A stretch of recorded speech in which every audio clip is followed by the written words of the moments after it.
আপনারা আসলে অনেকে জানেন যে বর্তমানে ফেসবুকে ঢুকলে অনেকে বলে যে জাপানে সে চলতে পারতেছে না, খাইতে পারতেছে না, টাকা থাকতেছে না। তাই না? এটা একটা কমন বিষয়। আসলেই বিষয়টা সত্য। জাপান কিন্তু খুবই এক্সপেন্সিভ একটা দেশ, যেটা আপনি ইমাজিন করতে পারবেন না কতটা এক্সপেন্সিভ।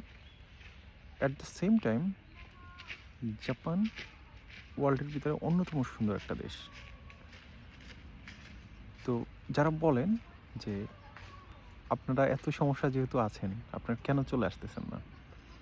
দেখেন, জাপানে ইনকাম করে দেশে নিয়ে যাবে, তারপরে দেশে ব্যাক করবে, এরকম চিন্তা ভাবনা করা মানুষের সংখ্যা খুবই লিমিটেড। কিন্তু স্টিল তারা কমপ্লেনও করতেছে। এদের বেশিরভাগই কিন্তু দেশে ব্যাক করবে না। তো তারপরেও আপনি অনেক ভালো একটা অ্যামাউন্টের টাকা ইনকাম করতেছেন, কিন্তু আপনি গ্রোসারিস, আপনি হাউস রেন্ট, ইউটিলিটিস বিল দেওয়ার পরে আপনার দিন শেষে কিছুই থাকতেছে না। সেই কষ্টে হয়তোবা অনেকেই কমপ্লেন করে।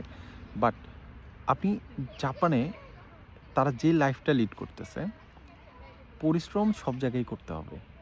কিন্তু পরিশ্রম করার পরেও জাপানে আপনি যে কোয়ালিটি লাইফটা পাবেন, সেটা কিন্তু আপনি ঢাকাতে বা বাংলাদেশে কোথাও পাবেন না। জাপানে প্রতি ১-২ কিলোমিটারের ভিতরে আপনি সুন্দর, সুন্দর পার্ক পাবেন। এই যে দেখেন আমি কত সুন্দর একটা পার্কে আছি এখন। ঠিক আছে? কত সুন্দর একটা পার্কে আছি। সো এটা তো আপনি বাংলাদেশে পাবেন না। এখানে আপনি ঘুম থেকে উঠলে রেডি টু গো একটা লাইফ পাচ্ছেন। আপনার বাসার পাশেই সুপার শপ পাবেন, কনভেনি পাবেন, সব কিছু রেডি টু গো, যেটা আপনি বাংলাদেশে কখনোই পাবেন না। সো সবাই হাজারটা কমপ্লেন করলেও তারা কিন্তু জাপান ছেড়ে কেউ যাবে না। কিন্তু অনেকেই আছে জাপানের যেই ওয়ার্ক কালচার এটা পছন্দ করে না, তখন তারা হচ্ছে ইউরোপ বা অন্য দেশে মুভ করে। সো এটা হচ্ছে সম্পূর্ণ ডিফারেন্ট বিষয়। কিন্তু যারা বলতেছেন যে আপনারা এত সমস্যা আছেন, বাংলাদেশে ব্যাক করেন না কেন? দেখেন, বাংলাদেশে ব্যাক করার বিষয়টা কিন্তু ভিন্ন। এমন না যে বাংলাদেশের চেয়ে বেশি সমস্যায় আছে জাপানে।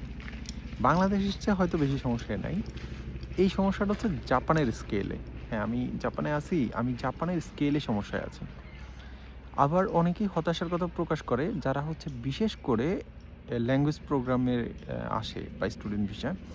দেখেন, জাপানে আপনি ভালোই আর্ন করতে পারবেন। আপনি ডেনমার্কে যদি যান, সেখানে কিন্তু আপনি নিজের টিউশন ফি নিজে দিতে পারবেন না। সো মোস্ট অফ দ্য কেজে যেটা হয়, হাসব্যান্ড এবং ওয়াইফ একসাথে যায়। বাট জাপানে আপনি স্টুডেন্ট হিসেবে এসে নিজের টাকা নিজে পে করতে পারবেন।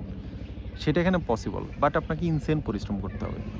আর আপনি যদি এই সেম অ্যামাউন্টের পরিশ্রম যদি আপনি ইউরোপের কোনো দেশে করেন, আপনি তাও আর্ন করতে পারবেন না। ইভেন ওইখানে জব অনিশ্চিত। বাট এখানে আসলেই আপনি মোটামুটি জব পাবেন, এটা নিশ্চিত। জাপানে প্রচুর জব ভ্যাকেন্সি আছে। সো এই হচ্ছে জাপানের বর্তমান পরিস্থিতি।